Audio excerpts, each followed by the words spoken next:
Welcome everyone to the Electrical Culture of Safety LiveWire program, where we delve into all the complexities of creating a culture of safety within the electric utility industry. In each episode, we feature interviews with subject matter experts, industry leaders, safety professionals, and field personnel from across the industry, where we discuss ways to develop a collective reflection of the perception, attitudes, and shared experiences of the safety culture within our industry. Welcome to ECOS LiveWire. Man, Mike, where have you been, bud? It's been a while, Brent. Man, dang, listening to your intro, dang, I was like, man, that intro is freaking better than I thought. No, it's amazing. It's been what, 2 months since we recorded? Oh my gosh. Maybe I tell you 3? what, I think, no, I think since our last one, was it with John Coram, number 8? I think so. I think that was June. Yeah. So it's been a while. So you put the boat away yet? Well, was it last weekend? Last weekend, we were on the beach, buddy. 77 on the beach. Wow. But I think it's getting cold, and I think we may see if we could get another weekend or two between now and December, but it's looking sketchy, buddy. It's coming. It's coming. It is. So the great freeze of 2024. Yeah. How about you, man? What's your weather like for you and Sandy up there in the beautiful state of Colorado? It's going to be about 60 today and tomorrow. So we've got some really good weather right now in Western Colorado. That's going to change. By Monday, I think we're going to be in the 40s. So wow. Yeah, I've put the motorcycles away and put the batteries on triple charge, and I'm excited about today's show. I'm thrilled to be back and get back into it. We've had some really great podcasts. I think we've had some awesome guests, and today's guest is no different. Looking forward to listening to Mr. Mark Taylor and his story. He's got a great LiveWire story to tell us, and he's done he's just got a ton of experience in the safety area, particularly with line workers. So I'm really excited to have him on. And we're very fortunate to have Mark share his Liveline story, and I hope the folks really tune in and listen up, because his story basically is maybe different than other stories, but I think folks are going to find a common thread. Yeah, I think so. Yeah. So, let me kind of give everybody a little bit of background on Mark. And Mark Taylor, he is the senior advisor of corporate services for primary engineering and construction in Calgary, Alberta. So he's way up north. He's been with Primary for 5 years. Previous to that, he was with the electric utility in Calgary for 35 years. He's had a few different roles there, but mainly he's been in the safety and training area for the past 40 years with electric utilities. So he's got a very similar background to mine, and he's not been like we talked earlier. He's not at my age yet, but 40 years, man, doing what we do is a long time. So he's the current chairman, and we'll hear a lot about this, and I want to really dig into this. He's the current chairman Yeah. of the Inter-Utility Overhead Trainers Association.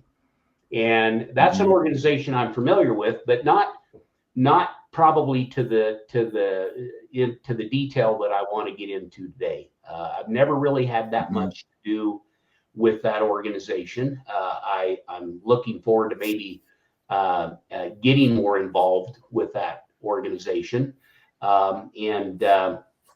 He's going on about 10 years now with his, he's had his CUSP for almost 10 years. So he's like with some of the group of the very first ones that because I don't know how much longer we've had that CUSP available to us. It's probably only been 10 years or so, right, Brent?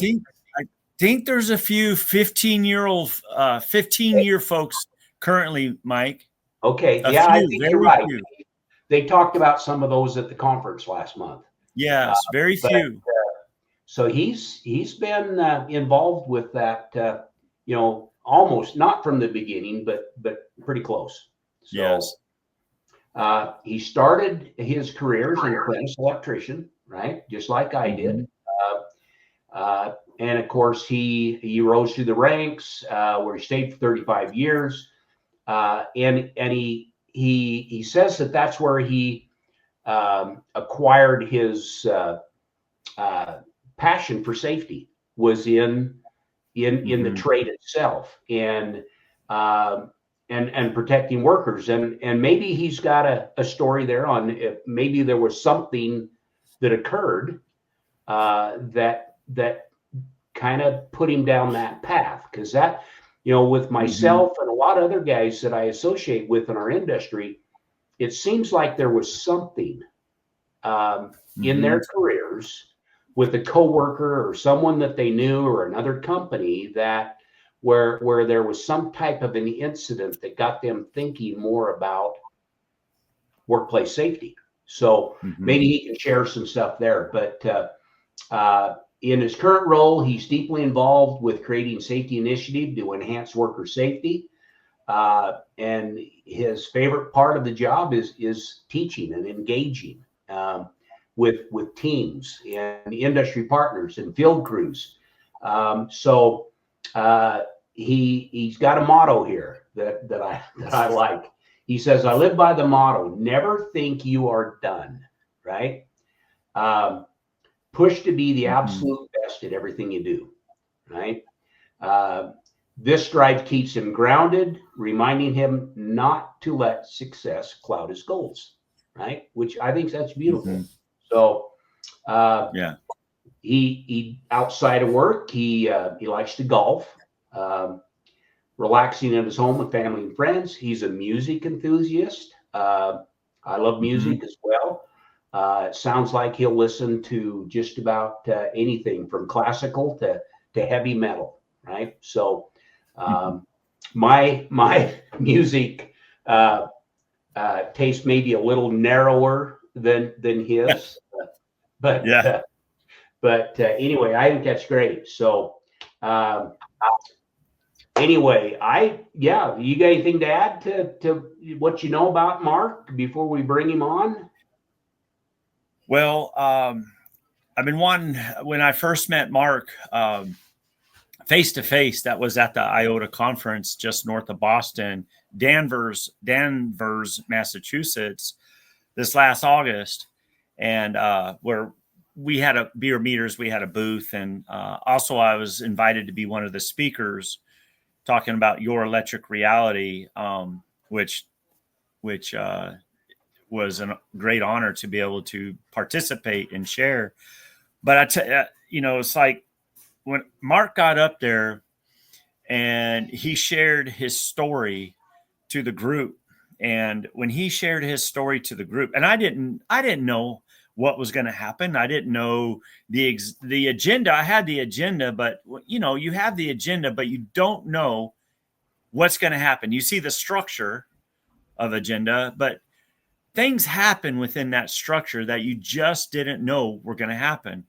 And he shared his life. He shared his story, his life, to everybody in that conference room, hundreds of folks in that room. And I tell you what, man, there was a genuineness and a humility that was greatly displayed from this man. And it's what we need in our industry. We really do. We need to be vulnerable in order to care for one another and help one another. And I'm just grateful that he's able to come on board and share some of his life with us, so he can place some of what he went through really into our lives. And it might help us in the things that we go through and will go through in the future. Right. Excellent. So, yeah. Well, good. One of the last things he says on his bio, in fact, it's the last thing, and I think this is terrific. He says, remember, it's your life, but your attitudes towards safety affects others. Mm-hmm. And I think, and you and I have talked a little bit about this offline, Brent, and we'll talk more about it when we bring Mark on. And I don't want to take up too much of his time, but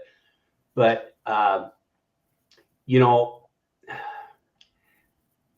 we gotta do things different, right? Mm-hmm. And I think that statement right there says so much. Yeah. Because, you know, we continually hear about new ways to do safety, you know, because what we're doing is not working. So we need to do this, and this speaker will tell us this, and this speaker tells us this, and they're all great ideas, but it's really difficult to change what's already baked in. Right. You know, that's right. The culture that's already baked in is extremely difficult to change. Mm-hmm. So it's almost like, and I love this, it's the attitude that we have towards people. Yeah. And trying to build that teamwork that is what does it, I think. So anyway, let's get Mark on, and let's dig into his LiveWire story. Let's roll, man. Mark, how are you? Good. Hello, good. Mark. Yeah. How are you? It's good. Thank you for the opportunity to be on the podcast today. I really appreciate it. Absolutely. So, is there anything you want to add to your bio that we missed, or? No, you guys are giving me a swollen head over here. You gotta let me. we try to do that with all our guests, you know. So, we up everybody's ego a bit, you know. Yeah, well, especially up there in Canada, where you guys are probably getting a little cold weather, and so you know. We've had a couple of snowfalls, but none of it's, you know, it's not staying on the ground. So that's good. I kind of look at it this way: we start picking off the months, we get closer and closer to March. You know what I mean? And then the lights coming, the lights getting brighter at the end of the tunnel. The more we can get closer we can get to Christmas with good weather, the better off we are. Well, yeah, excellent. Yeah. So Mark, we just want to hear your story and kind of give us an overview of your career. You know, we kind of touched a little bit on it, but what drives Mark? What is it that makes Mark tick? And what do you see and what do you hear? And that's what we like to do on this podcast is just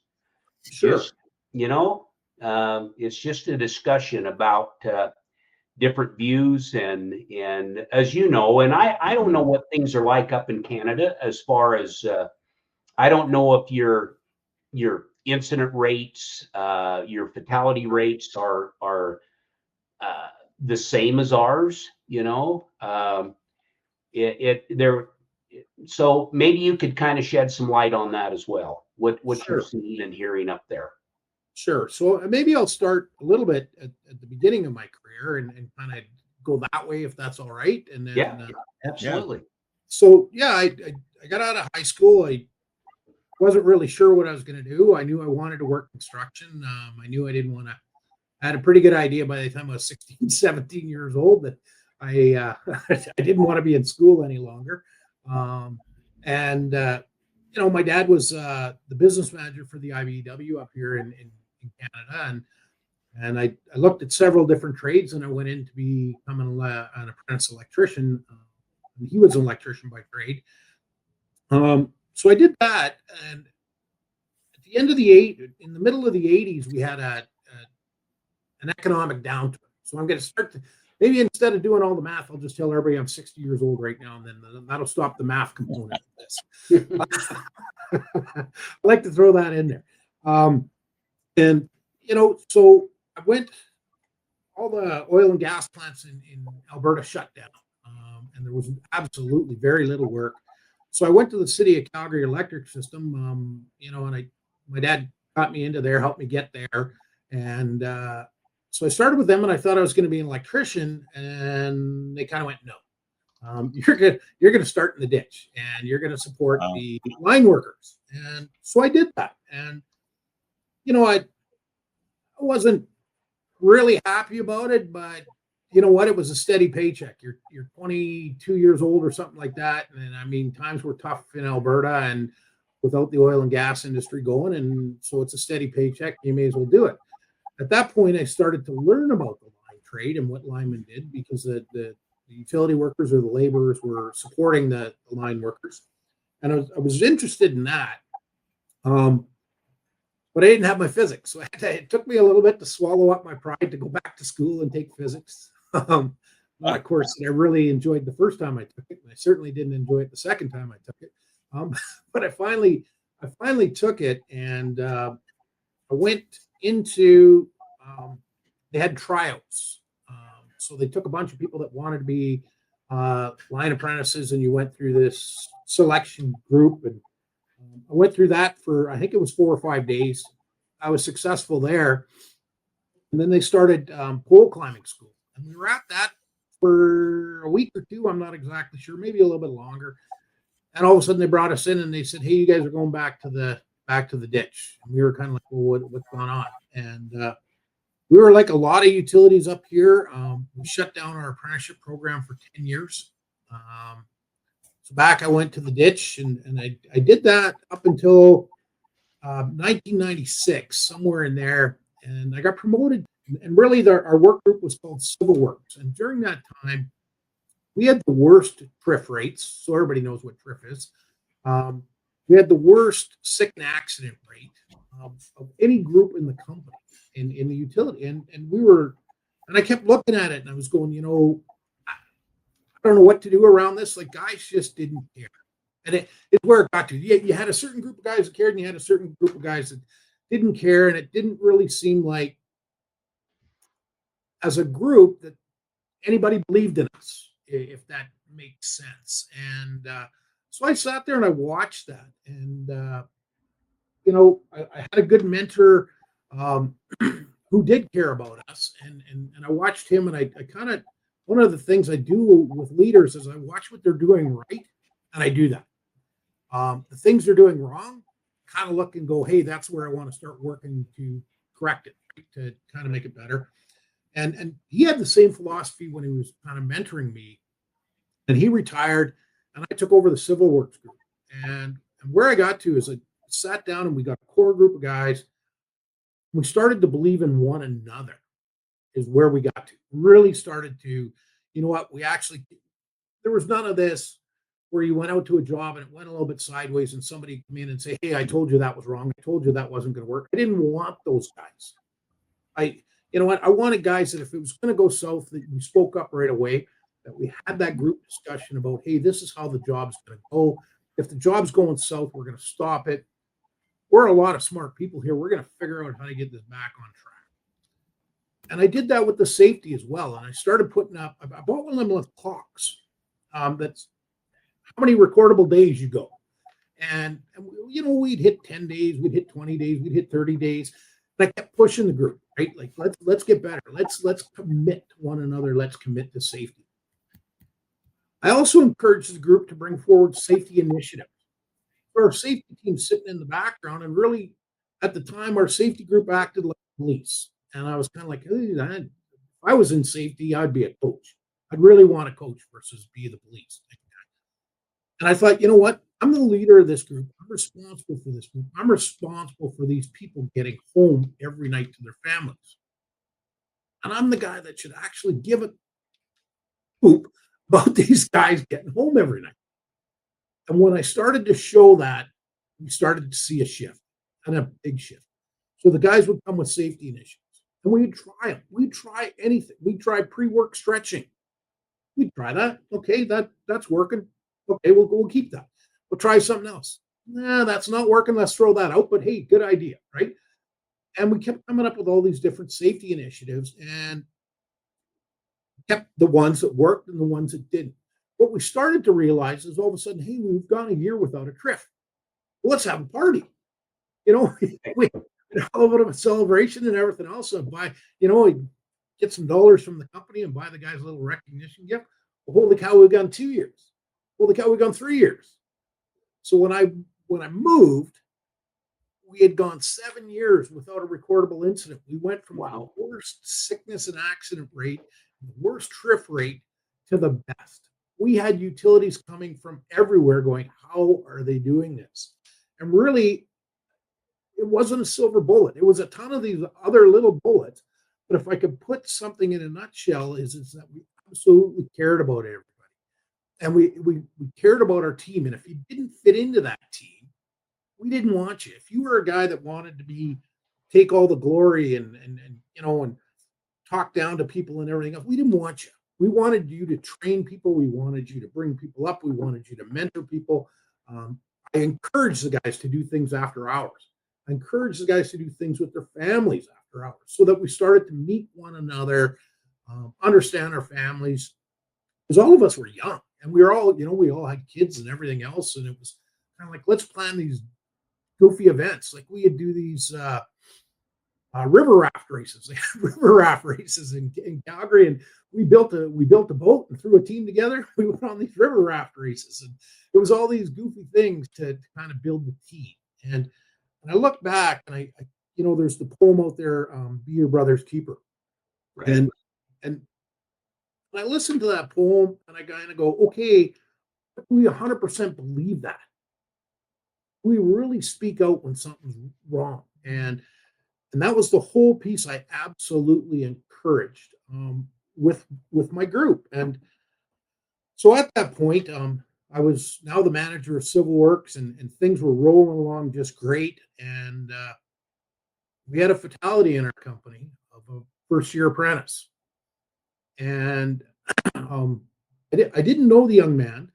I knew a few of the guys on the crew. Well, actually, I'll back up a little. So I get to be the manager, and then they turn around and they start the apprenticeship program again, and they say, "Hey, Mark, do you want to become an apprentice lineman?" I'm like, well, that ship's kind of sailed, but look at the money I'm making now in management and everything else. I'm not sure I really want to go back. And I mean, I would love to, but I'm kind of like, I don't want to start again, right? I don't want to start again as a first year. So I made that decision to stay into management. We have this fatality. I know a bunch of the guys on the crew that are first and second years that were present when that fatality happened. I remember walking in the room to drop off some coffee and donuts to the guys while they're getting ready to debrief them, and the look on their face was horrific. I'll never forget that look. Right? I was just, wow. Like I say, I didn't know the apprentice. I'd never met him. So the company realized by now we're a private utility. We privatized in Alberta and we became a private utility. And they approached me and they said, "Hey, we want to do things differently here. We think we got some gaps with our safety program. We think we got some gaps with our training program. We're looking at putting out this posting as the director of anyway, it had trades training. I would end up looking after field safety, trades training, the apprenticeship group, and work methods." I was just like, wow, this is like an opportunity of a lifetime. But at the same time, I'm sitting there going, we got this fatality hanging over our head. And that, they let me put together my team. And I'll tell you, I had a great group of managers that I got on board. They brought a great group of people on board, whether, working for them. And it was just this mountain that we had to climb of rebuilding all these programs. And it was really like I kept saying to our guys, it's we've got to care about one another. We've got to, let's not come at this safety program from being police. I want safety folks out in the field that have a line background, that have an electrical background, that have a civil background, that can go out and they can coach. And I want safety people in the field where a line worker can turn around and, hey, this job's not going right, or it's not going 100%, where he can talk to a safety guy that's got some knowledge and say, hey, let's shut that down for a day, maybe 2 days, or whatever. Let's find a better way of doing this. We had the work methods guys that were the same way, that studied how other utilities were doing work, and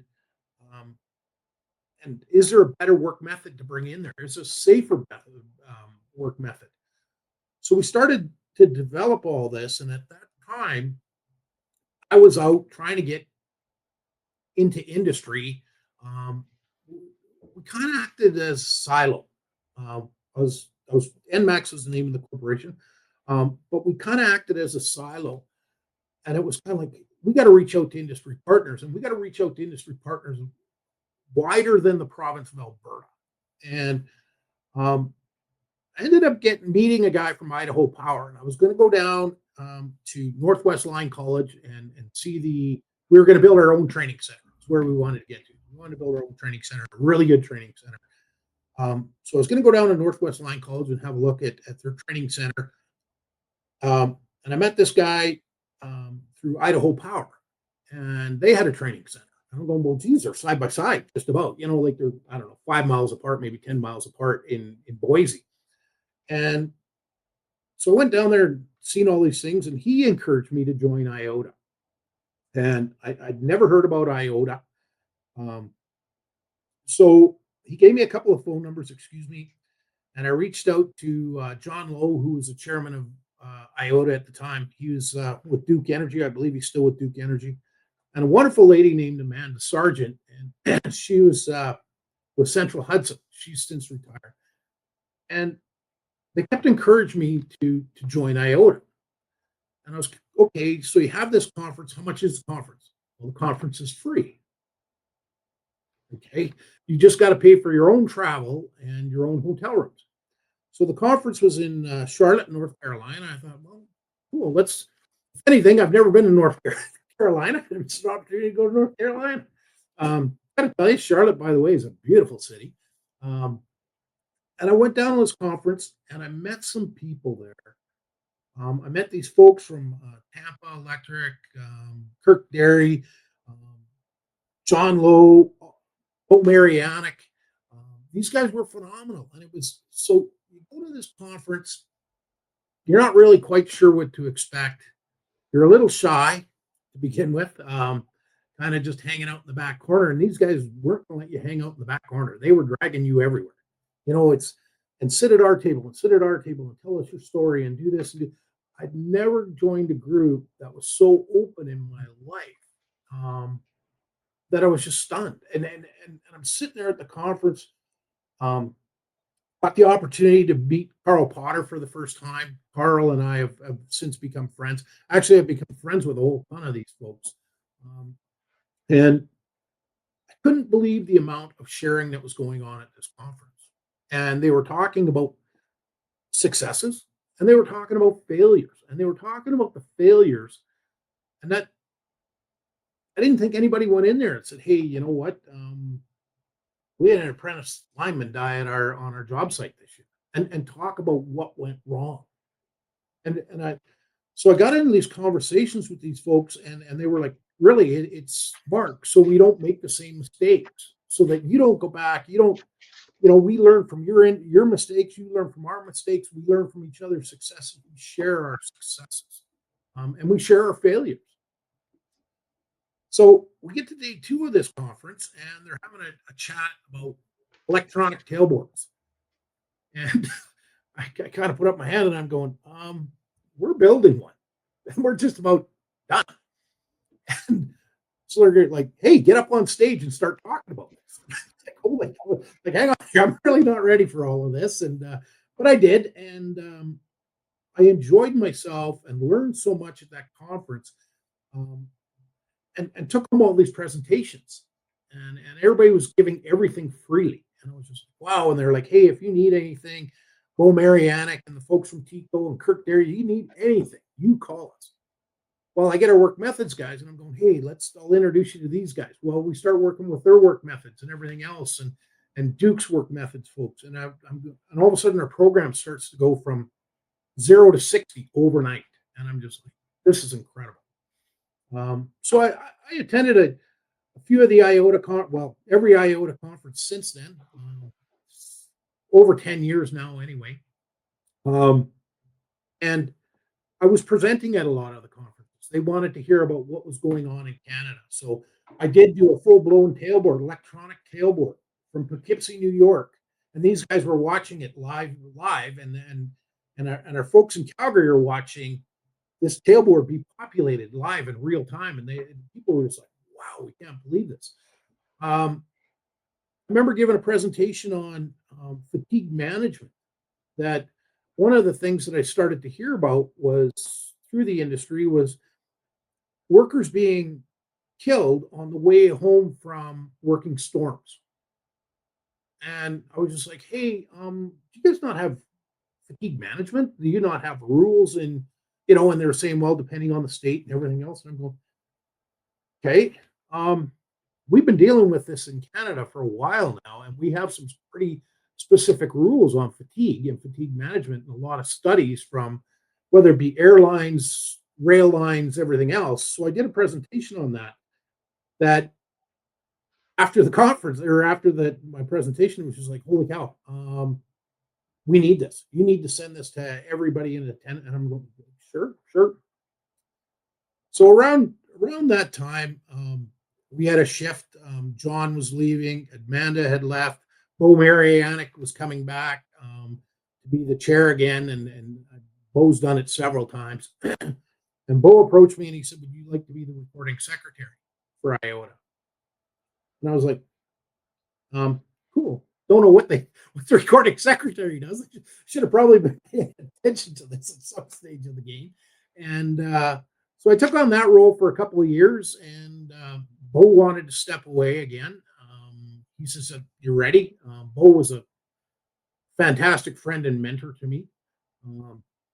So we put my name for election we were in Sturbridge, Massachusetts. I was a little worried about it. One being, I'm not a lineman. And two, I'm a Canadian.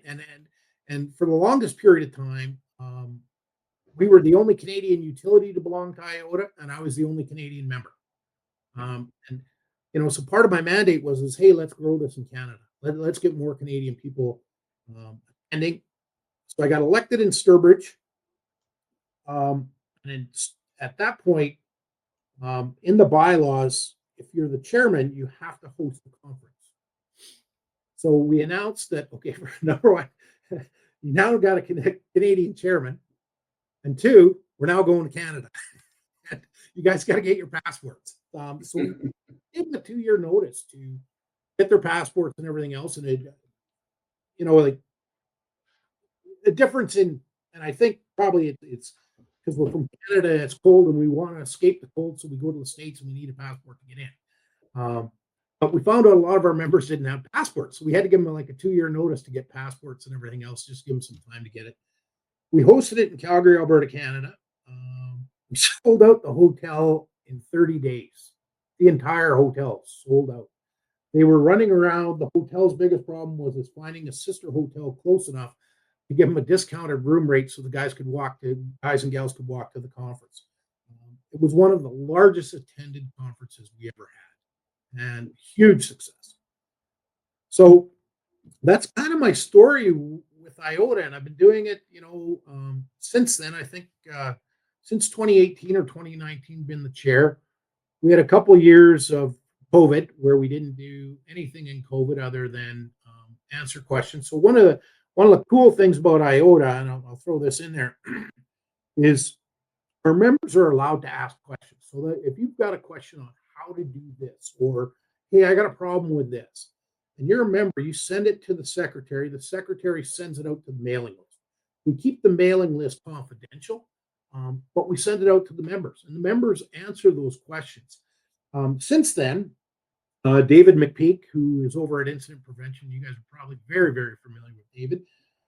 David also has asked permission. David takes those questions and he puts them on his monthly webinar. He'll ask them questions. So lots of opportunity to get industry buy-in and feedback on the issues that we're having. I absolutely love that. So we went through COVID. We ended up in going to Southern California, 2021, I believe. And it was just to kind of start IOTA all over again. Like, here we go. We haven't really done anything. We didn't do any online stuff. And it's just getting bigger and bigger and bigger. This last year in Danvers, where I had the opportunity to meet Brent. And Brent, by the way, phenomenal presentation. Absolutely loved you there. Want to have you back. Was one of our largest conferences. We had the most amount of vendors. We were turning vendors away. So one of the things that happens with our vendors, and the reason this conference is free, is our vendors pay for a table. And I think it's around $1,700, something like that, maybe $2,000 for a table. All that money gets pooled up, and that pays for like our icebreakers, like if we're going to have a reception that night, pays for our meals. So that's why that conference is free. In return, what we want is we want our vendors on the floor. I don't want our vendors hidden in the back room. I don't want our vendors wherever. I want them there. I want them in the room. So every break we get, every opportunity we've got is the interaction with the vendors. The only session our vendors cannot attend is the accident one. So we ask the vendors to leave when we're talking about accidents, about a 2-hour where we're talking amongst industry folks about our failures, for a lack of a better term. But the one I absolutely, so that's one session I don't want to sound morbid, but I do love that session to learn and go, hey, we can't be making these mistakes. And then the other one I love is where you get to ask anybody in the room a question. And that's where you get the vendors and the members interacting like you wouldn't believe in, trying to solve a problem, whether it be with a climbing belt or with a meter or whatever it may be. That's where you get these folks working together. And if we don't have a solution there, at least we've got vendors in the room that say, hey, maybe that might be a good avenue for us to explore and to head down and everything like that. But this year coming up, we'll be in San Diego, California. This will be my last conference as the chair. My time is up. I've actually done 2 terms. You're only supposed to, the bylaws are, you're only supposed to do 1 term and then and then another person step in. But we didn't really have quite the succession plan built through COVID. So I put my name up right after when we got to San Diego, and I got reelected for 4 more years. So that time's coming up. We have a wonderful succession plan now. We built that out. We were a day or 2 early in Boston and met and worked on some folks to get them to join our group. We actually have an IT person now. So before we had a vendor paying for our website, and our website was good, but we didn't put a lot of pressure on it was for free, right? So, and we didn't want their IT person taking this IT person and working them to death. And so now we've got a guy that is doing it for free, that is working on our website to build it out. We've got a LinkedIn page now. We never had a LinkedIn page. We've got a Facebook page. So we're starting to get our name out there. And really at the end of the day, I think, I love this organization so much. I tell everybody I've brought back, it's got to be at least 60 new ideas or 60 new procedures or 60 things for me to work on in all my time in IOTA. So it's my absolute pleasure to be the chairman. I'm going to absolutely miss it. But I'm told, hey, you're the past chair. You still got to come. You're the past chair. You still got to kind of work the room and do it, shake the hands and kiss the babies. And I'm going, I know. But it's absolutely love this organization just from the passion of the people and the passion of, we don't want to see people get hurt. I want to get to the accident portion. My goal, absolute goal, would be to get to the accident portion and turn around and say, we've had no accidents and no fatalities for the last year in our industry. Wow. That's what absolutely drives me. To answer your question, you did ask a question earlier on, and I didn't quite get to it, but I will now. You talked about frequency rates and fatality rates, and our fatality rates are not as high as they are in the U.S. We have them for sure. I think some of that, and I'm not saying Canada is safer. I do not want to say that. But what I will say is, I think we need to look at it proportionally. Like, you've got X many times more linemen than we do, and that's where I think some of that comes into play. I think the other portion that comes into play, to be quite honest with you, is urban versus rural settings. So in Canada, we got big cities, but there's a lot of prairie or a lot of mountains or whatever, a lot of land you're going across with nobody. When you look like at, if I was to look at maybe San Francisco or something like that, it's city after city after city until, I don't know, you're 40 miles out. I always look at when I drove through Salt Lake City, did it ever end? Type of thing, right? So I think you got to put that in perspective. Sure. When you look at the accidents and everything else, is the population, the way, urban, rural, and all of that. So that's a little bit of my story. Good. Excellent. You're right. We got more linemen down here, obviously. And so, we got more people exposed on a daily basis than you do up there. The exposures are the same. When you start looking at high energy hazards, you guys have the same high energy hazards that we have. Mm-hmm. One of the things, Mark, and maybe you can talk about this a bit, when you start looking at rates, and this was brought up at the IP Utility Safety Conference in October, if you remember, Brent, where, can't remember the guy's name. It was the last day in the afternoon, one of the last talks. And, people are starting to look at the rate of fatalities that we have, how it's just been level for about 20 years. It's not changed. But the frequency of recordable incidents has dropped significantly, right? And so everybody always goes back to Heinrich. You remember Heinrich said that, if you have this many near misses, you have this many first aids, and if you have this many first aids, you have this many recordables. You have this many recordables, you have fatality.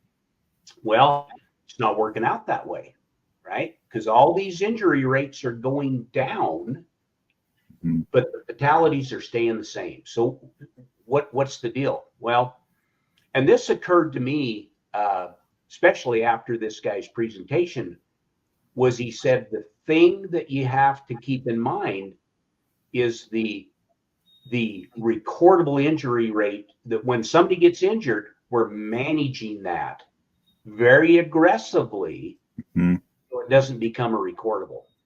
Exactly. They're still happening. They're still out there.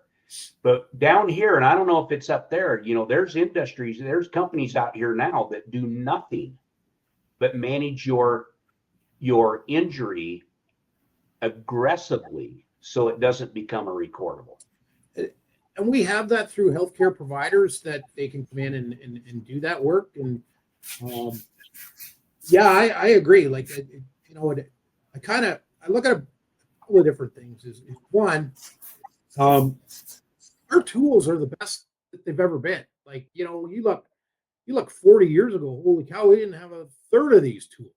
Right. If that, maybe an eighth of these tools. And the tool manufacturers get better and better and better. The PPE manufacturers get better, better, and better. I look at David McPeak's, he gives a speech on wear your PPE but never need it. And he gave a presentation. I'll tell you this story. He gave this presentation and I've known David for a great number of years. He gave this presentation at Boston at IOTA, and he asked questions, and I failed it miserably. Here I am, a safety professional, and I kept falling back on PPE. Never once was I getting into eliminate. You know what I mean? And he gave, I don't know how many examples. I looked at Billy Martin and his talk, and I don't know if you guys have ever heard Billy Martin talk, but Billy Martin talks about the fact, okay, here we are doing the same thing time and time and time again, and we're not making a difference. Why? And one of the things I took from Billy was he's got like 3 or 4 red flag questions, and we brought that home and we rolled that out to our foreman and started talking about it and started saying, hey, have you heard these questions in a tailboard conversation or your hazard assessment, whatever you want to call it, toolbox talk, anything like that? If you're hearing these questions, you need to stop because somebody's not getting it. And we have found we've gone back, we've talked to our foreman about that, and we're saying, hey, is that making a difference? And they're going, it is. It's absolutely making a difference. We hear these trigger words, and it's just like, whoa. We talk about Heinrich's thing, and can we work above the line or do we want to work below the line? Well, now we want to work above the line. We want to eliminate as much as we can, and we look at our incidents, and we have the same incidents. We have the same type of things going on. We'll have guys, we'll have folks that are, in a pole or something like that, and it's the one house service left on there. A can and a house service, and you're cutting that in, and you're doing it live, and it's kind of like, why? Why wouldn't you get everything just about ready and go knock on the guy's door and say, hey, we're going to drop you for a half an hour? You okay? What time can we drop you for a half an hour? And we get this thing in there, we get it all hooked up, and nobody's at risk is where I get to it. We have incidents where guys are trying to make a deadline for an outage. No, you make a phone call. You start to understand that, hey, we're not going to make this. You make a phone call. We'll go back to the utility as a contractor. We'll go to the homeowner, knock on the door and say, hey, it's going to be another 20 minutes. Like, this is where we need to shift our thinking to versus, we can do it hot. We can do this. We can do that. The other thing I think we need to work on, to tell you the truth, is distractions, and absolutely distractions. And we talked to our folks up here about knowing your folks, whether they're on or they're off. If they're off, why are they off? Have that conversation. You should know your folks. If you're on that crew and you've been on that crew for a little bit, okay, Mark, you're not 100% today. What's going on? Me and the wife were just waiting to hear from the bank, and here, we're trying to buy a new vehicle, or we're trying to do this, we're trying to do that. Well, me as the foreman, I should be saying, you know what? Why don't you go take 15 minutes, go over there, pull that phone out, make that phone call, put your mind at rest. If you don't get the loan, I'm not quite sure what you're going to do at that point if you don't get the loan, but get that off your plate and get it out of the way so the distraction isn't there, right? The other big piece is human performance.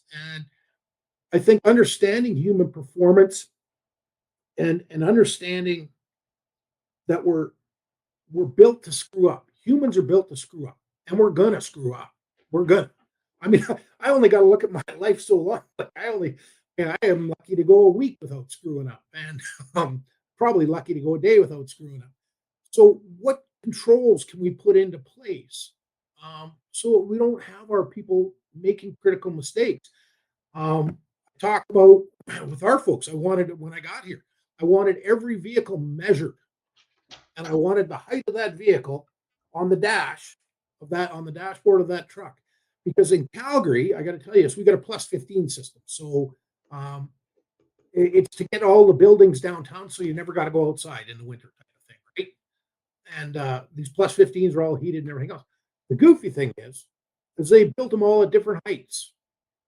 So you can be going downtown Calgary, and you can be great on 3 of them, and then you got to turn up and go a block this way and a block that way to miss the other plus 15 that's built at a lower height, right? But our guys don't know that, and they make the assumption, they do, and we all make that assumption, that, hey, I've been under 2 of them successfully, and next thing you know, you're stuck under a third one, right? So let's get the heights of the vehicles put in there. Let's get the weights. Let's stop our guys from doing math out in the field. You know, we know the weight of the reel. Fine, put it on the reel. We know what that trailer can carry. Put the weight of that on there. Start eliminating all these tripping points for our folks, and go from there. And so that's part of where we really get to. And I guess, the last part we've really been working our folks with, and Brent, you and I, you heard the story in Boston, is I've done an awful lot of work at our company around mental health. And my company is primary engineering and construction has been phenomenal at supporting me, giving me the resources, getting me hooked up with the right people, getting a team put into place and saying, just go, just build it, just do whatever you're going to do. And we built it. I'm extremely proud of the program we built here around our mental health and our mental health of our workers. And our workers identifying the fact that, hey, it's okay not to be okay, and it's okay to say something, and we're not going to go back the 10 years or the 20 years and say, suck it up, buddy. We're going to be a group here that embraces it. We know you. We know you're not right. Let's kind of dig into this and let's get the help you need. Right. So I think that's a big component of it as well. And I was shocked to hear in Danvers about the suicide rate of electrical workers. That just stunned me. I didn't know that. And I think that's one of the things that we need to look at as well. And I think that all comes into play. Yeah. So real quick, Mark, just to back up just a little bit. IOTA conference, thoroughly enjoyed it. I enjoy having the vendors around the center room, the vendors who support this. They were able to give a quick presentation on their company. And that was wonderful. The vendors were able to come in towards the end of the conference and share and participate in that open forum regarding safety. It was, to me, I thought it was beautiful.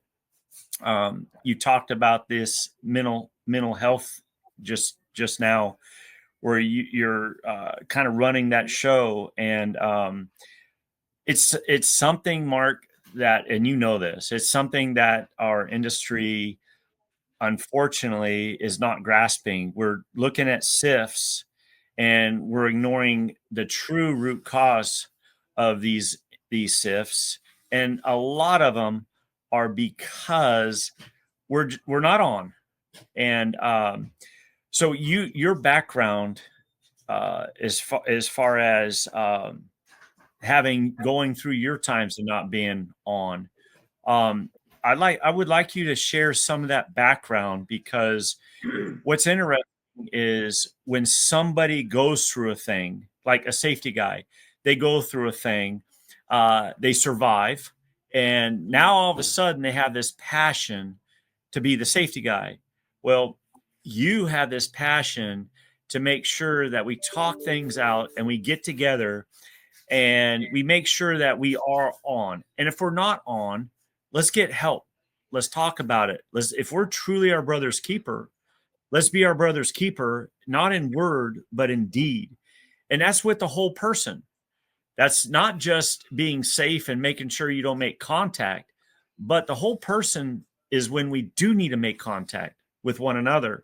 So share with us, the audience here, your LiveWire story regarding you're doing this because you've been through this and you're reaching out to folks. And bro, I'm telling you, man, you were sharing, and I was like, I had stuff coming down my eyes. I hadn't had come down my eyes in some time. I mean, your story is so beautiful, and your passion and what you're doing and bringing the industry together here is so important. And we need this. We need you, man. We need you. Tell us. Okay. So the chat I gave at IOTA, and I've given it several times, and I've given it to our company, and I've talked to our executive about it. I don't know when it started. And So probably for the last 20 some odd years, I've struggled with mental health. I've been I'm about 5 years outside of counseling now, maybe 5 years outside of counseling now. I went to counseling for a few years. So maybe to back it up, I was on a golf trip with a bunch of guys, and I was kind of my normal self, and I was one of them guys that never really cut myself any slack. Um, my self talks consisted of "you're stupid, you're fat, you're ugly, you're this, you're that, you're no good for nothing." This was my self talks, right? Like, okay, you got to lose weight. You got to lose weight. I'd work out for 2 days, and then all of a sudden I'd fall back in these old habits. Um, Eating a full pizza or something like that. And then I would shame myself into that as well, right? Like, okay, you've way overeaten and everything else. Drinking. I would drink so much that I'd black out. And then I'd wake up the next day and my wife may say to me, "You know what you did last night?" No recollection. None. "You know what you said last night?" No recollection. And she's saying this, and then I would kind of exit myself out of that situation. But then I would be alone and I would start the spiral of beating the crap out of myself. Of, okay, you overdrank, you overate, you said this, you said that, you're such a stupid ass, you're such a stupid ass. You probably don't deserve to live. And then what would I start doing is I'd start drinking again. And I would start that whole process. So there was a period of time, got to be 20 years. I've been married just about 35 years now. I most fortunate guy on the earth to still be with her, and her put up with all my, sorry for swearing on the air, but that's what it is. You're good. For about 20 years, I was okay to die. Every day I thought about death. Every day I'd be driving down the road and I'm just like, I'd crash into that barrier right now and I'm good. I could have a heart attack today and I'm good. I could fall off this ladder and I'm good and break my neck. All I thought about every day, at least once a day, was dying. And now I didn't want to commit suicide. Well, I wasn't at that stage. Is probably maybe where I'd put it. I wasn't at that stage. If I died, I was good. But I didn't want to die in a car crash where I hurt anybody else or I hurt somebody in my family. This was all on my own. If I got electrocuted, I was good. If I got, probably never happened in Canada. If I was in a store and I got shot and killed, I was good. Like it was just kind of one of those things where I just wanted to die. And started reading some articles, and the Player's Journal came out, and the Player's Journal was interesting. This is about pro athletes, male, female, where they're talking about a little bit about their mental health and their stories. And I started, there was a goalie for the New York Islanders. Sorry, I can't remember his name. And he talked about how he wanted to die every day. And I'm going, huh. And about this time, I'm getting worse. Like I am just almost in full meltdown mode. Like I get home from work, and if the dishes weren't done, off the handle I went. If the sidewalk wasn't shoveled, the snow wasn't shoveled, off the handle I went. Like, I mean, I'd go out there and I'd shovel the snow, and I'd probably throw the shovel around 1,900 times, right? Like it was just, if you were watching out the window, I mean, you'd be looking and going, this guy is not right. Like nobody shovels a sidewalk like that. Nobody cuts the lawn like that. Nobody does these things. And I lived in this rage of, I was never happy. I'd go out and buy something to make myself happy, and that would last maybe 30 seconds. I remember going out and buying a new truck, and that by the next day I was unhappy with the truck type of thing. Like it just, nothing gave me pleasure. And golfing. So I gotta tell you this, like, hey, you get out on the golf course and like, I'm not a pro. Like I shoot in the 80s, so I'm not a pro. So I got to hit bad shots, right? And my self-talk, like I wouldn't throw a golf club. I'd stand there and take the golf club and beat it against my head and go, "You dumbass, you stupid ass! Like I can't believe you did this, this, that, and the other thing." And people would look at you, and it's just like, "What? I'm just kind of giving myself a pep talk here." That's not really a pep talk, if you know what I mean. Like you're never saying you can do better. So I ended up on this boys' golf trip. Had a meltdown on the golf course. Like it was just 18 holes of absolute hell for anybody that played with me. And I was with these buddies of mine, and we get off the golf course and I start drinking into excess. And a buddy of mine grabbed me and he says, "You know what? I don't think you're all right. Let's put the booze away for a little bit and let's just have a chat." And when he finally got me calmed down enough to have a rational talk, and he kept saying, "I know what you're going through. I know what you're going through. I know what you're going through. I've had a member of my family go through this." I told him everything about wanting to die. We're on the 8th story of this really fancy hotel in Coeur d'Alene, the Coeur d'Alene Resort.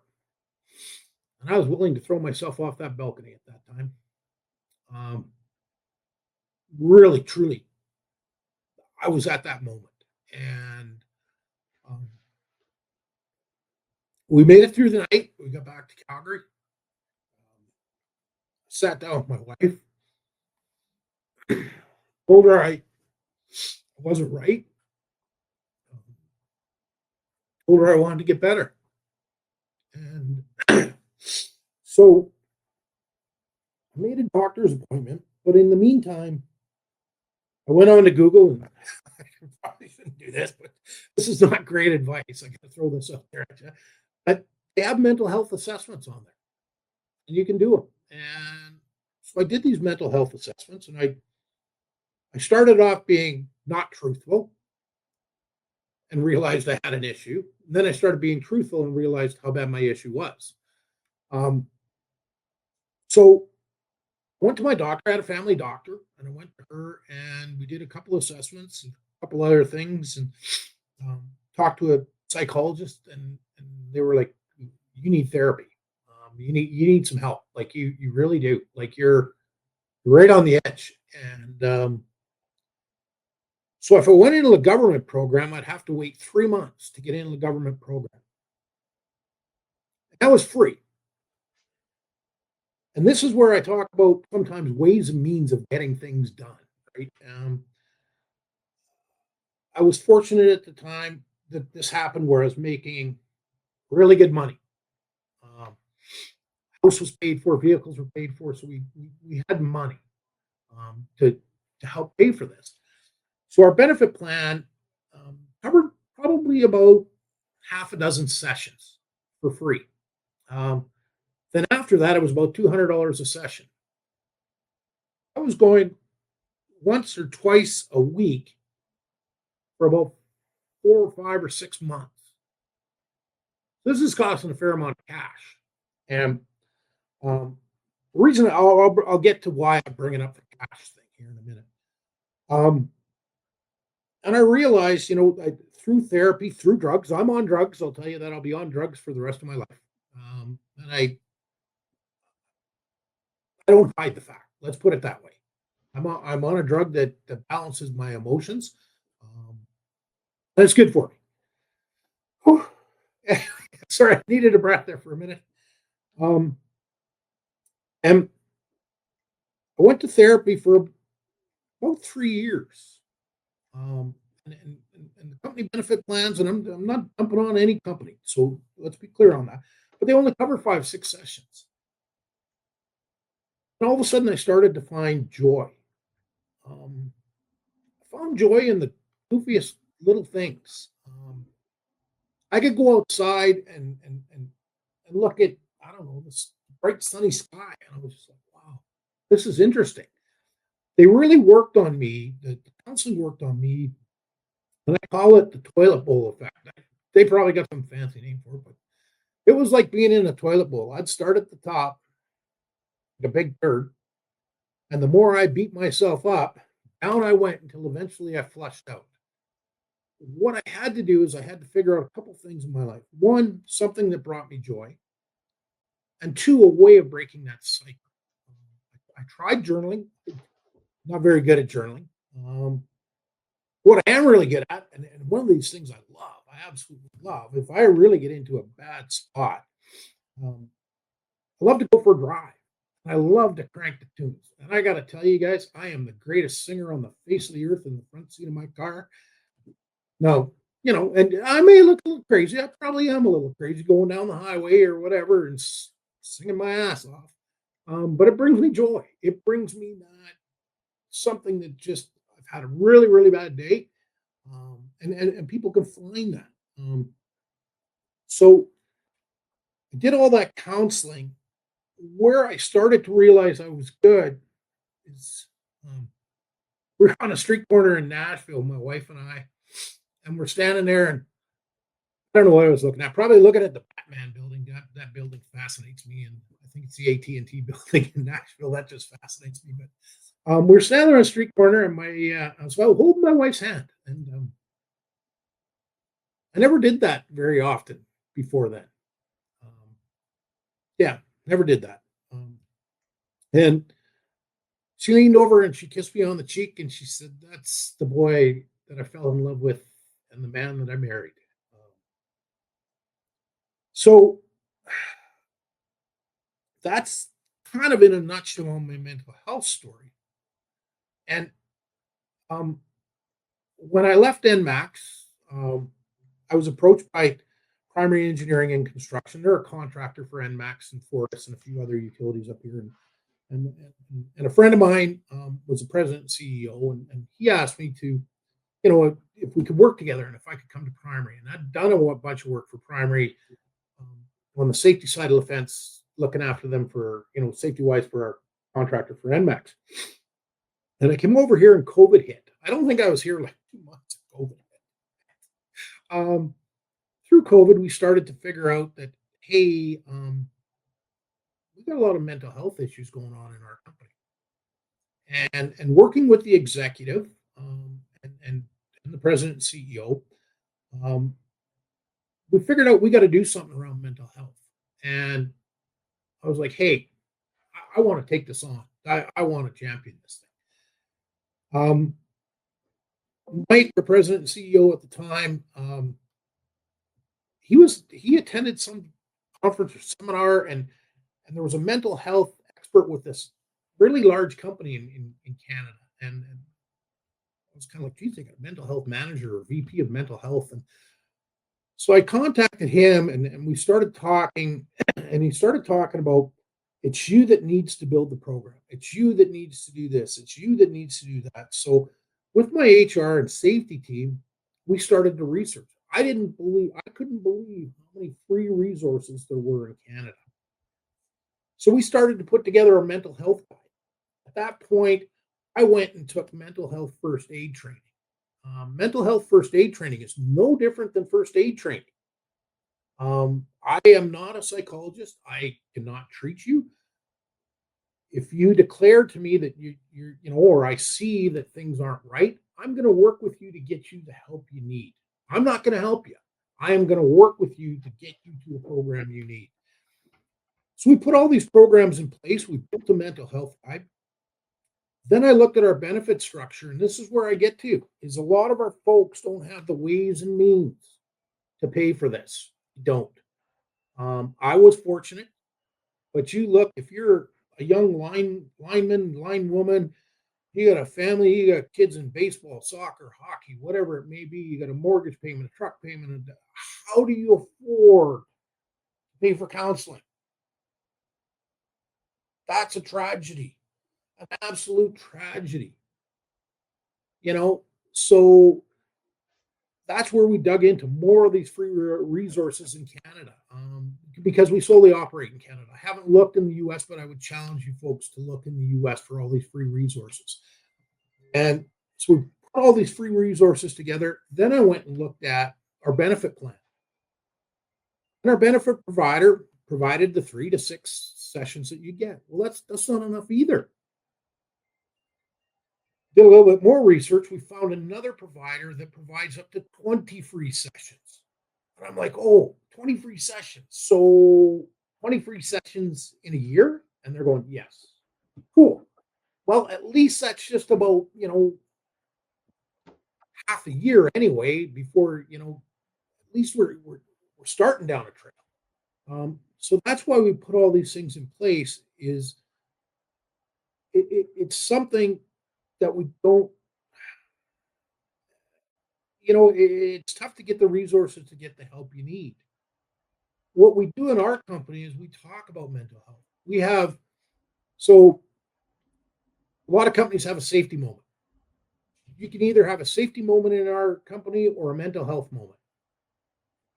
We have met with all of our foremen. All of our foremen know my mental health story, start to finish. Our executive know it.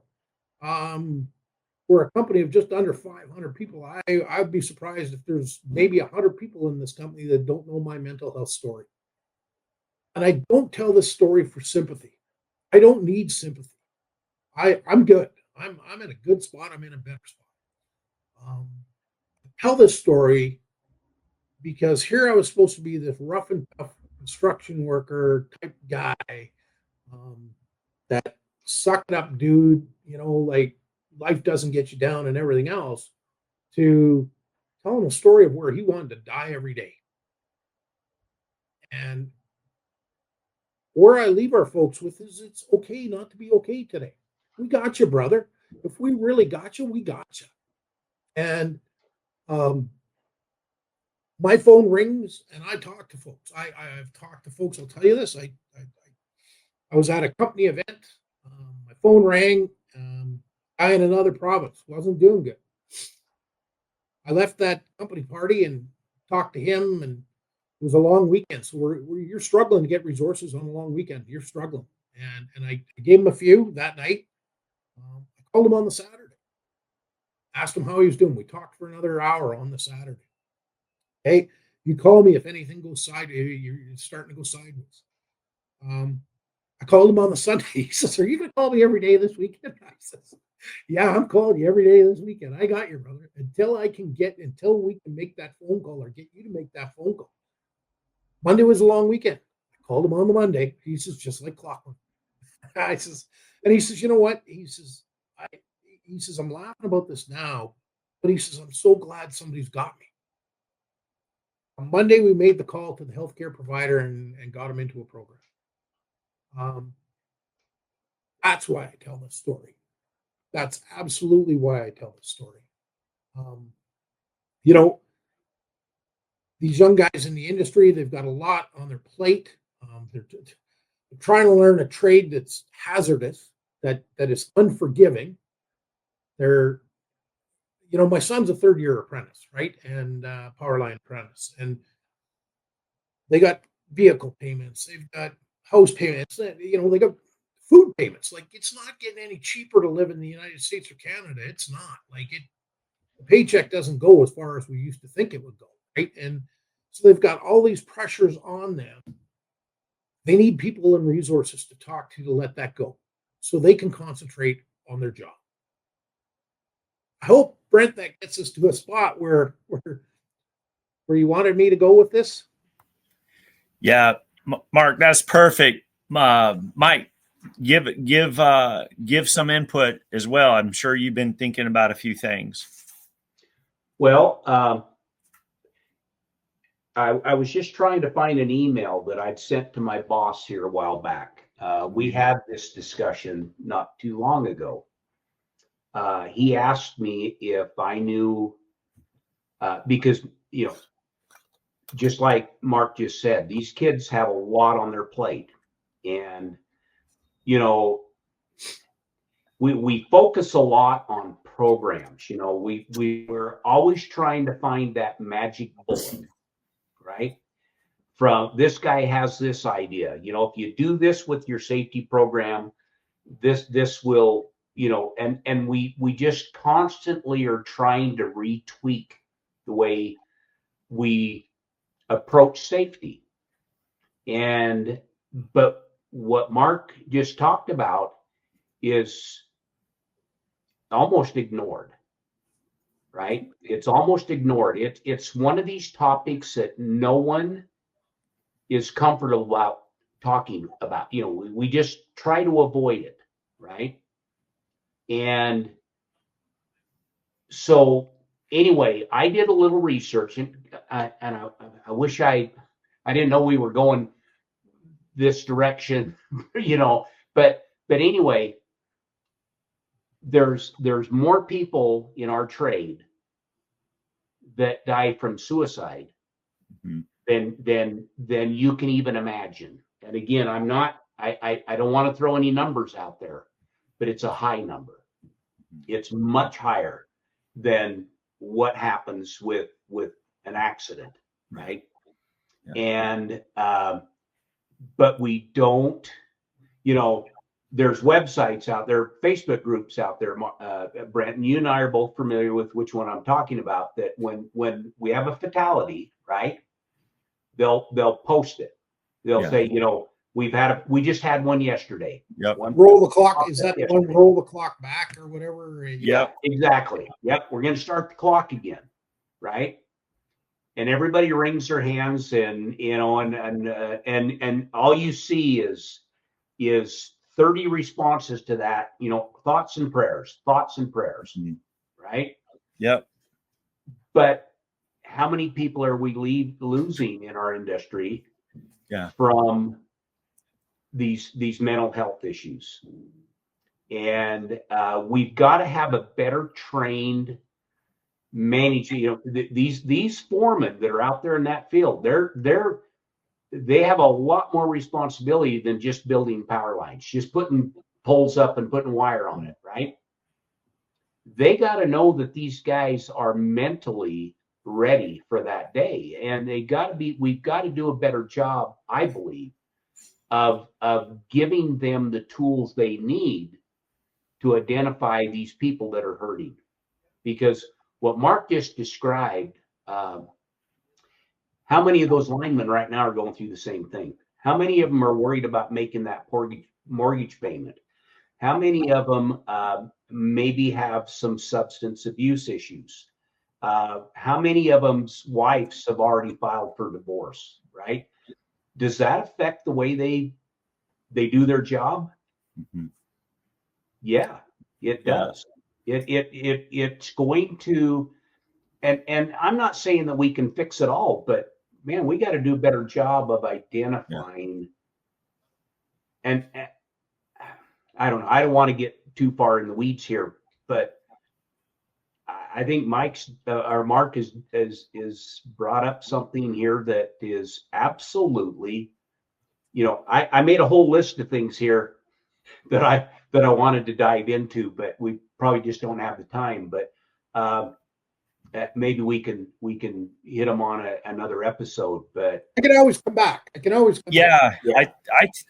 I think that another episode, maybe sometime in 2025, so we can take this to the next level, Mark, because there is more to this huge issue in our industry that is, quite frankly, as you all know, is swept under the rug and like you were saying, ignored. But you brought up a couple points. There's some points here that we need to have the folks have a takeaway. And the takeaway is that a lot of times we use things, and you said this, we use things to fill in that empty spot within our heart, that void. That we use things like a truck, we use things like alcohol or drug abuse or our ego. We rely on that, or our knowledge as far as being the best lineman on the team. And we use these things, a trophy wife, our paycheck. We use these things to fill in that void. And what we're ignoring is what you just brought up at the very front end you brought this up at the very front end of this podcast, which this podcast is so powerful, is caring for one another. And then singing. When you're singing, that brings out that frequency and vibration from within yourself. And holding hands with your wife and your wife kissing you, just that simplicity. And then walking outside and seeing, like you said, the sunrise, nature, everything that we need, truly need, is within one another, period. We don't need this. We don't need this schism. We don't need that thing. We don't need the new fad. And we don't need that new truck. We don't need the new house. We don't need these. We think we do, but that's not true. The truth is we just need one another. And we need to become more available. And you were saying this, and for one another, and reach out and recognize what are these things that these red flags, not just words, but actions. What are the actions that people are going through that red flags? And we need to be vulnerable. We need to have humility. We need to have authenticity in reaching out to people, because mental illness can be, like you were saying, it can be as small, and it's a seed. It can be as small as a worry. It can be small as a concern in the family, or a small debt that is owed, or maybe a little argument between yourself and your spouse. And these little seeds grow, and they become the thing that we feel that becomes the void that we need. We think we need more of this in order to fill the void because of that. So that's what's going on. Real quick, off duty, I share a lot of encouragement off duty, and I have special groups that are pointed towards line workers, and I try to encourage them and try to show them that what it's about is one another and actual love. You know, we talk about to watch out for your brothers and your sisters, be your brothers and sisters keeper, but that's a form of love.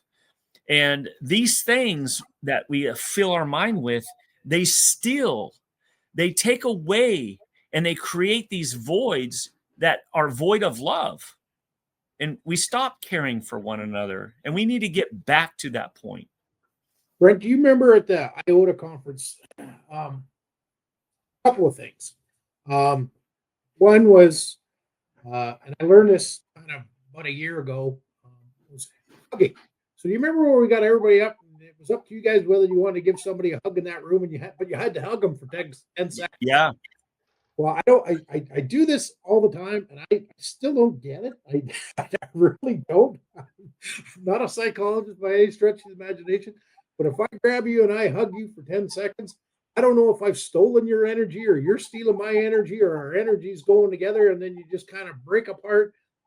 You look at one another and holy crap, you feel great. You just feel like energized.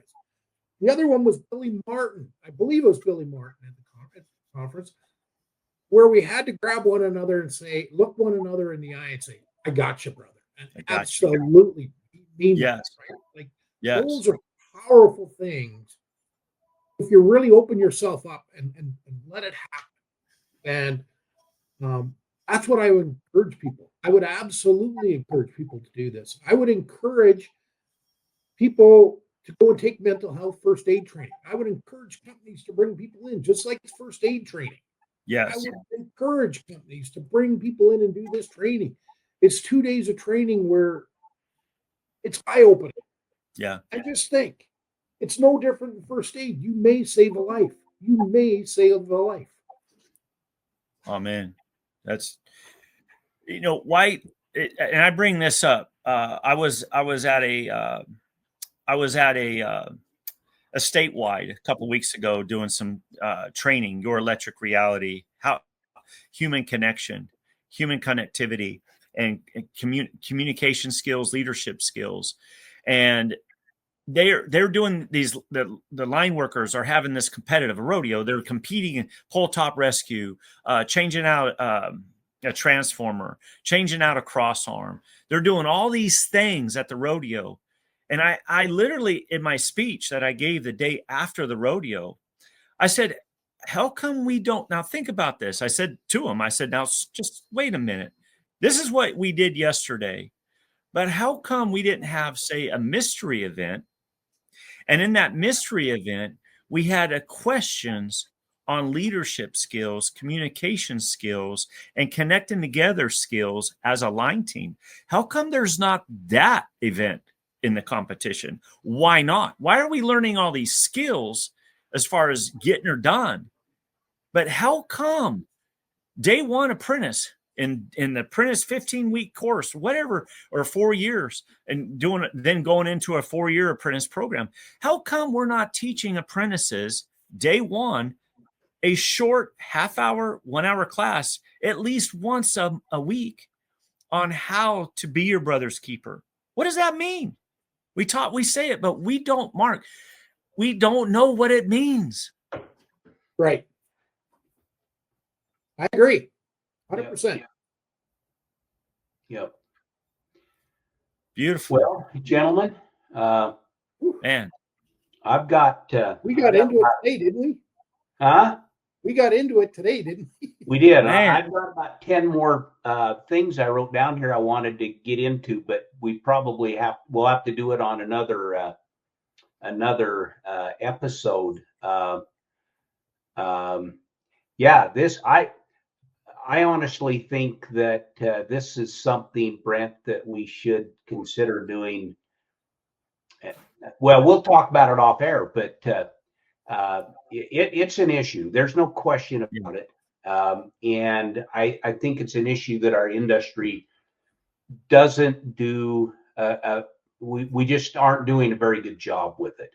No. And I think we can do much better than we do. And you guys know as well as I do, line workers are there's some of the hardest working. There ain't a lot of people that can do what they do. Obviously, it takes a special kind of person to become a journeyman lineman. Make it through an apprenticeship, become a journeyman, and become skilled, very, very skilled at it. I mean, there's just so much to know and to do it safely. And there's a lot of egos that won't let people. It's hard for linemen to be vulnerable, to wear their emotions on their sleeves and admit that they're having problems. It's nobody wants to do that, right? And sometimes it's you got to hit bottom before that happens. Yeah. I don't know. Yeah, I've got some real strong feelings about that. But good discussion, guys. Like I said, I got about 10 things here. I want to dive into that. As Mark was talking, I'm thinking, okay, we got to get there. We got to get there. Because my mind, once the wheels start turning, it's hard to shut that hamster down. And so good discussion, Mark. Wonderful having you on. I'd like to know more about IOTA. I'd like to maybe think about doing a volunteering to do some kind of presentation for you, if that's possible. Yes. And I like what there's another organization out there. I won't talk about who they are, but I don't know if you're familiar with TDMMA. Yes. But they do a conference, and I used to go to that. Only people that work for utilities could go to it. And man, it's a cool conference, and it sounds a lot like what you guys do. It's people sharing stuff. We're not bringing in a bunch of commercialized speeches. It's just people from the industry talking about issues and problems, And we got to do more of that. We hear about all these fatalities and all these incidents that are going on, but we never hear details. We don't know. All we know is this kid made contact, or this guy fell off a pole, or this guy fell off a tower, or this truck tipped over. That's all we hear. You know, and we got to talk about things more. So, Hey, yeah. you know, and we've had some near misses here at our company, and we dug into them. And I'll leave you with this: is we've dug into these quite a bit more on in the interview process with the individuals of where was their head the night before, where you know, like how many hours of sleep were you getting? Did did you go out for a couple of pops? You know, like tell us the truth. Where we're trying to understand it is where were you by the time that happened? And we're finding out some stuff, I'll tell you, that, wow, it's interesting, you know, like, no, you know, like we've had it where we went for dinner and we each had a beer and we went home and we were in bed at 10 o'clock or something like that. And but hey, I got this phone call the next morning and this is where my head got to. right. Yeah. And we're opening that up, and our workers found it odd to begin with, but now they know this is where we're going. We are going to dig right back into some of this. Yeah. Just really trying to find that root cause, right? Well, and that's absolutely right, Mark. We got to get into their heads a little bit, but we also have to help people understand, because we have an extremely high level of optimism bias with our line workers. Nobody thinks it can happen to them, you know, but it will. It's going to happen. You're going to have a release of energy at some point. And so we got to make sure that these guys understand that this optimism bias is going to get them. You know, you can't go through a career as a lineman thinking this will never happen on my crew. This will never happen on my job. And you're right. What was that guy's state of mind? What did he do the night before? What, you know, obviously we've already gotten into all that, but yeah, good stuff. Well, I wanted to leave with you all and our line team out there, ECOS LiveWire line team. I want to leave you all. I am available. You can email safetytraining@bierermeters.com. I am available. I reach out to so many linemen every year, and they need to learn to reach out to help and get some help. And Mark, I know you're available. I am, and I was going to say that. Yeah, you can. Yeah, you can throw and your my contact email address in there. Yes. You can also, the guys can find me through my LinkedIn profile as well. If you need to talk to somebody, reach out to me. I'll help. Yes. Awesome. We're all available, and we gotta. Everybody needs to be available. Yes. You know. Yes. Absolutely. Well, this may have been my extreme favoriteest LiveWire talk.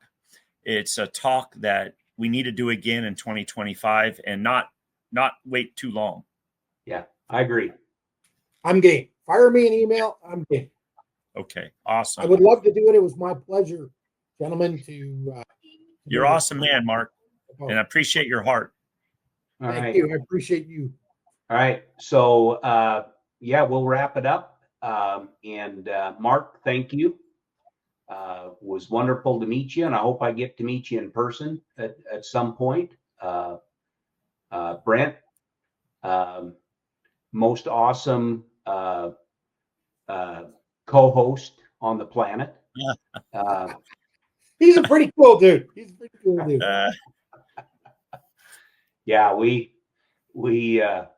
yeah. Anyway, we won't get.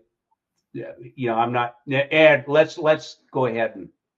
Too much brotherly love, man. We got too much brotherly love. Like we don't want to get too mushy here. So, yeah. Thanks, gentlemen. All right. Thanks, guys.